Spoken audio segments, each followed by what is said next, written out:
আপনি বড় ভাই আছেন, বড় ভাইয়ের জায়গায় থাকেন, এই টয়লেট আমি খামো। আপনি পারলে খাইবেন, আপনি পারলে খাইবেন না। এই টয়লেট আমি খামো। সালাম আলাইকুম। বড় ভাই বলাইছেন? হ্যাঁ বলাইছি। হন সুলেমান, তোরে একটা স্পষ্ট কথা কম আসবো, হেল লিগে বলাইছি। এই টয়লেট হন, এই যে টয়লেট আগে ওরা খাইছে, এখন দিন ঘটছে, হ্যাঁ ঠিক আছে? এখন এই টয়লেট আমি খামু, তোমার স্পষ্ট আমি কথা কই দিতেছি। আর ওই তুমি ওই দোকান ওই তুমি খাবা। শোনেন বড় ভাই, আমি একটা কথা বলি, আপনি বড় ভাই আছেন, বড় ভাইয়ের জায়গায় থাকেন। আপনারা মার খাইছেন ভালো কথা, আমরাও কিন্তু লড়ান খাইছি, আমরাও কিন্তু জঙ্গলে যাই ঘুমাইছি। দিন পাল্টাইছে, এটাও ঠিক আছে।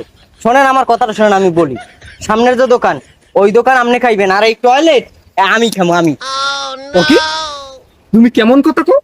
ছোট ভাই আছো, ছোট ভাইয়ের জায়গায় থাকতি। এই টয়লেট আমি খামো, ঠিক আছে? আমি তোর হালাই দিলে তুই লগান খাইছো, ঠিক আছে? তোরে আমি ওই দোকান দিছি না। আরে ভাই তুই খাবি না? ওই দোকান আপনি খান, এই টয়লেট আমি খামো। এই টয়লেট এতদিন ওরা খাইছে, দিন পাল্টাইছে, সবকিছুই ঠিক আছে। দেখলু যে টয়লেট কে দেখায়, বড় ভাই আমার লাগবে আমি খামু টয়লেট। না আপনারা খাইতে দিব না, এই টয়লেট আমি খামো। তুই বললে আমার টয়লেট। আরে ভাই এই টয়লেট আমি খামো, আপনি বলে খাইয়েন। নিজেকে মধ্যে কার করতেছই না, হ্যাঁ ঠিক আছে? তুই বাড়াবাড়ি করিস না, এটা আমি খামো, এটা আমার আপনি লাগবে। বড় ভাই আছেন, বড় ভাইয়ের জায়গায় থাকেন, এই টয়লেট আমি খামো। আপনি পারলে খাইবেন, আপনি পারলে খাইবেন না। এই টয়লেট আমি খামো, পারলে আপনি খাওয়া ফিরে যান টয়লেট। কবে হয়ে গেল?